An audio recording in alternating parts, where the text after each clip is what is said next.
प्यारे विद्यार्थियों, साथियों, आज फिर से हम आपके साथ में एक बार हैं, है ना, चर्चा करने के लिए तैयार। भारत भौतिक पर्यावरण अध्याय 3 11वीं भूगोल के टॉपिक पर चर्चा होगी। अपवाह तंत्र से संबंधित टॉपिक है। अपवाह प्रतिरूप की चर्चा करेंगे।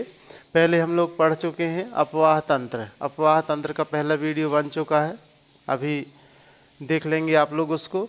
और अपवाह प्रतिरूप क्या होता है? अपवाह प्रतिरूप मतलब होता है जब नदियाँ बहती हैं तो क्या होता है, उसका एक सिस्टम दिखाई देने लगता है। सिस्टम दिखाई देने जैसे एक प्रतिरूप होता है वृक्षाकार प्रतिरूप। वृक्षाकार प्रतिरूप का मतलब होता है कि नदियाँ जब छोटी नदियाँ क्या होती हैं, बड़ी नदियों में मिलती हैं, तो बड़ी नदी में छोटी नदी मिलेगी, लेकिन कैसे मिलेगी? उसकी आकृति हो जाती है किस तरीके की? वृक्ष की तरह दिखाई देने लगती है। वो किस तरीके से? वृक्ष की तरह नदियाँ दिखाई देने लगती हैं, तो उसे हम क्या कहते हैं?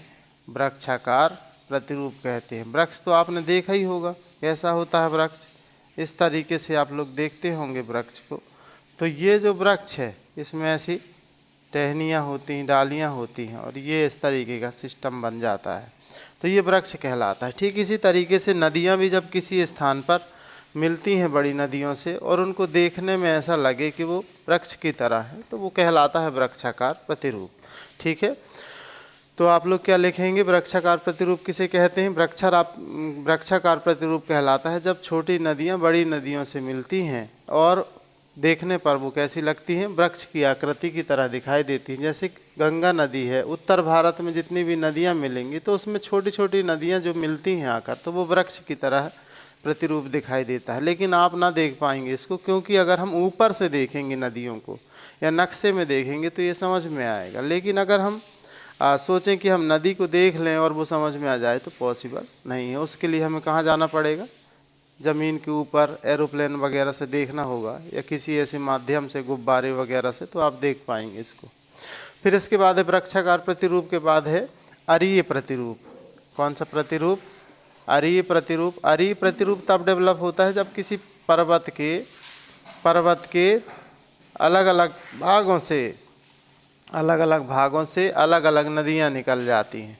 ठीक है, अब ये यहाँ तो समझ में नहीं आ रहा होगा। देखिए, ये पर्वत का शिखर है, मान लीजिए कि बात ऊंचा भाग है, यहाँ से एक नदी इस तरफ चली जाए, एक नदी इधर चली जाए, एक नदी ऐसी चली जाए, इस तरीके से पर्वत के शिखर से नदियाँ निकलकर अलग अलग दिशाओं की ओर चली जाती हैं। जैसे अपने मध्य प्रदेश में अमरकंटक है, अमरकंटक से के पहाड़ी क्षेत्र से सोन नदी जाकर गंगा नदी में मिल जाती है, और इसी नदी से, मतलब इसी अमरकंटक के पहाड़ी क्षेत्र से निकलकर नर्मदा नदी जो है कहाँ जाती है? आगे की तरफ जाकर अरब सागर में मिलती है। तो कुल मिला के बात इतनी सी है, छोटी सी बात ये है कि एक पर्वतीय भाग से निकलकर नदियाँ अलग अलग क्षेत्र में प्रवाहित हो जाती हैं। एक और नदी यहाँ से निकलती है जिसका नाम है जोहिला नदी, जो सोन नदी की सहायक नदी है। ये सोन नदी में जाकर मिल जाती है।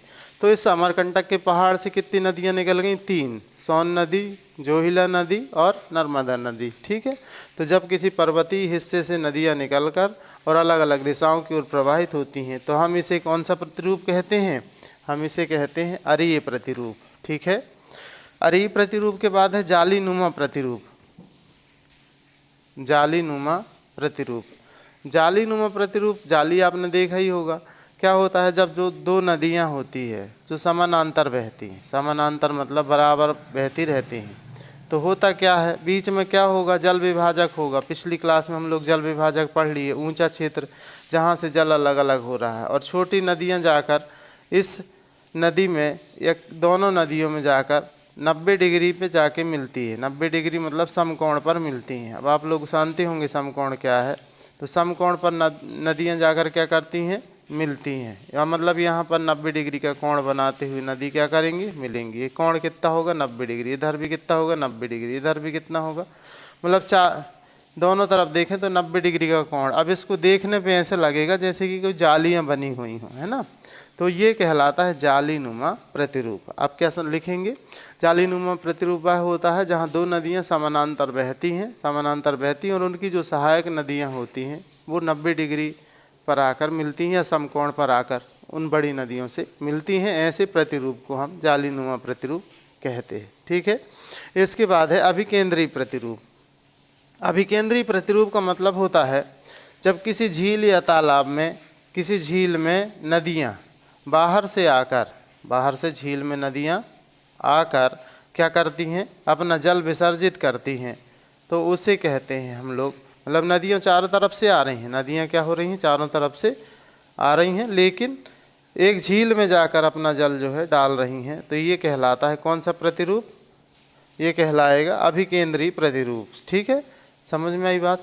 एक नदियाँ जो है कहाँ जाकर, झील या गर्त में जाकर अपना जल क्या कर देती हैं, विसर्जित कर देती हैं, इसको कहते हैं हम लोग कौन सा प्रतिरूप, अभिकेंद्री प्रतिरूप। ठीक है, अरी प्रतिरूप इसके उल्टा होता है, पहाड़ से नदियाँ क्या होती हैं, बाहर की ओर जाती हैं। ठीक है, तो ये चीज़ ध्यान रखिएगा, बहुत आसान है, चारों चीज़ें दी थी आपके सिलेबस में जो चर्चा हो चुकी हैं। अगले वीडियो पर हम लोग फिर से मिलते हैं अपवाह वर्गीकरण पर। ठीक है, इस देख लीजिए आप लोग, इनको तैयार कर लीजिए, 2-2 नंबर के क्वेश्चन में पूछे जाते हैं। बहुत बहुत धन्यवाद आप लोगों को।